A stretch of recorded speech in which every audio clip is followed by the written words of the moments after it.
And remember, eat it right or you die. So what can I get you? The death sandwich. To receive the death sandwich, you must first sign this waiver of death. Yeah, sure, let's why do not? it. All right. I'll have that out for you in a minute. Hey, what's up, guys? Welcome back to Binging with Babish, where this week we're celebrating 4 million subscribers. As you can see, I've got Tiny Cupcake here to celebrate. And to say thank you, I'm finally doing a long-requested favorite, the death sandwich from Regular Show, which is something I've been avoiding recreating because I don't like doing fantastical foods, and a sandwich that kills you if you eat it the wrong way isn't exactly realistic, or is it? More on that later, because first up we gotta make us some sauce and some meatballs for our sandwich. The sauce spread onto the submarine roll looked like a pretty prototypical red tomato sauce. So that's what we're gonna make, but first we're just gonna admire this onion. This is like the most perfect onion I've ever seen.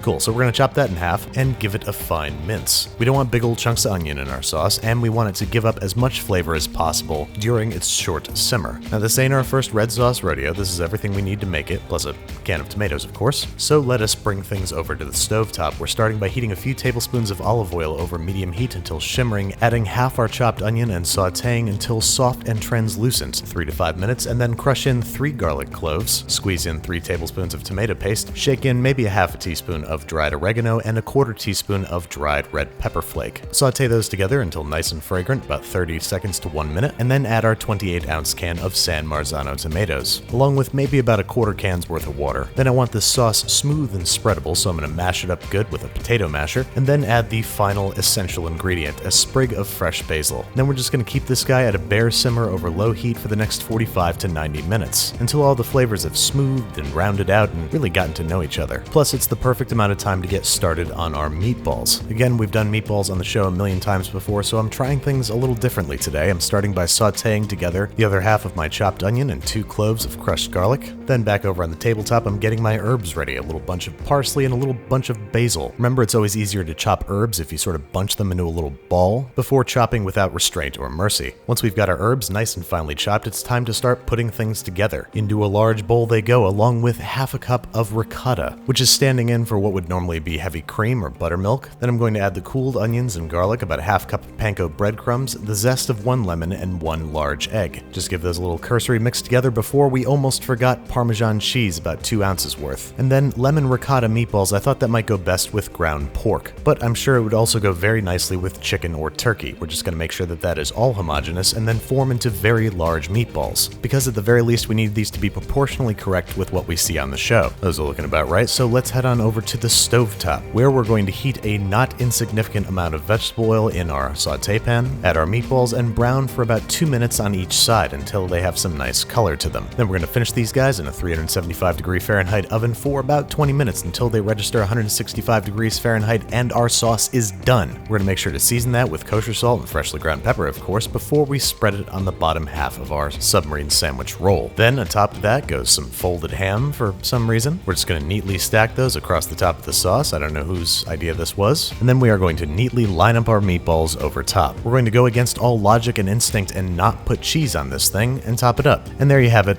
the death sandwich. Let's get ourselves a little cross-section on this guy. It's been a little while since we've had a cross-section.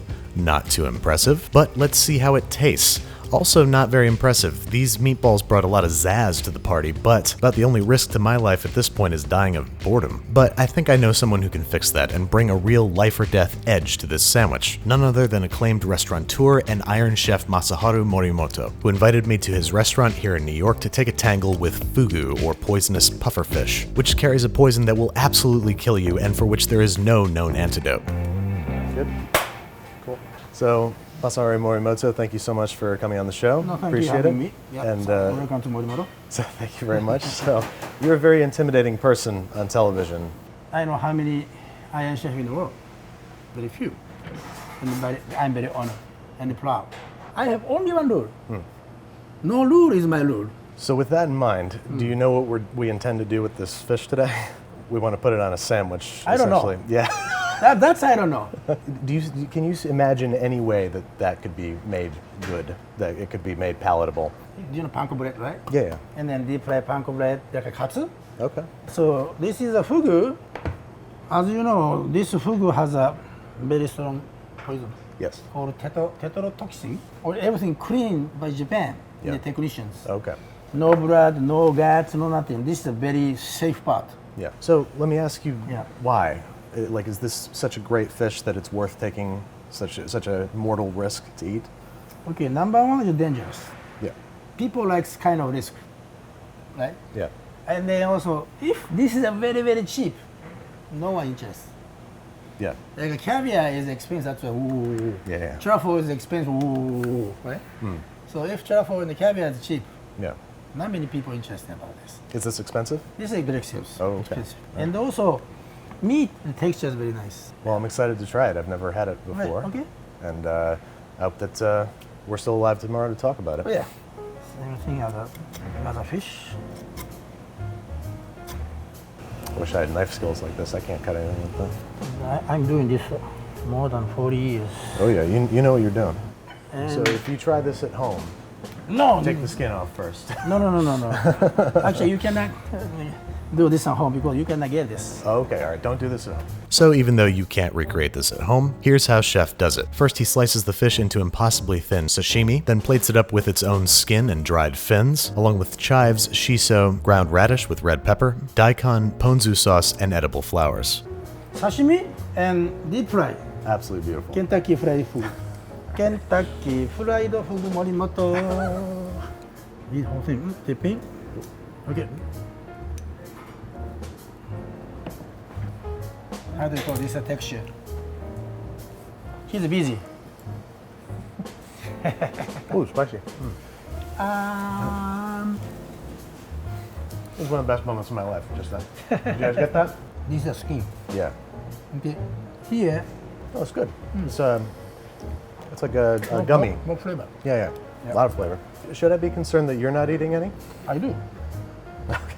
Just want to make sure you're not trying to poison me. No. Yes, it is. Make sure you don't switch it out. Yeah, try to eat here. I need bring you sake. That way. Well, it's a little early. I'm down. Hey, Mr. Cameraman. There you go. Can I reach?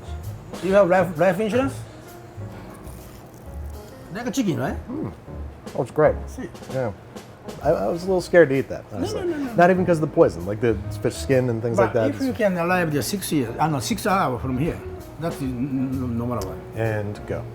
It's not. Maybe I'm gonna sue. I'm gonna get it also. Well, at least we're both going down. Hey, what's up, guys? Welcome back to Binging with Babish. For this week, I'm doing this stupid-ass thing in the most beautiful kitchen. I'm doing yet another thing I never thought I'd do in my life.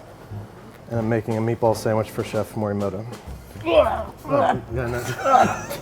No, wait. Fugu poison.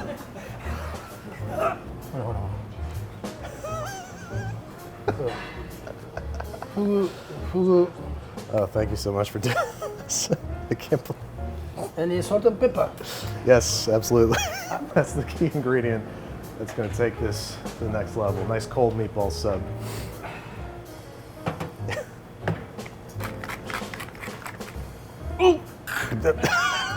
Let's top it up. Voila. $300 sandwich. Oh no. Okay, well, should we try it? Should we eat it? Oh, thank you. Cheers. Yes.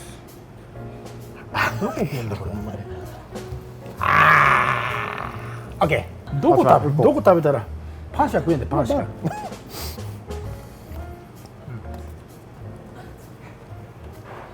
You're a real sport for eating that. Thank you very much. Well, it's not bad. And I think the best part of it is definitely the food. So, thank you so much. Thank Really you. appreciate it. Thanks for having us. Yeah. Let's see if we stay alive. Thanks, sir. Thank you. Thank you so much.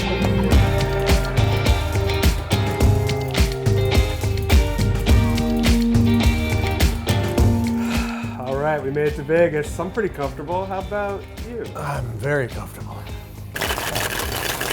So this up here, this is an iguana, right? This is a salamander. Salamander. I don't deserve to be here. It's a stoner dish.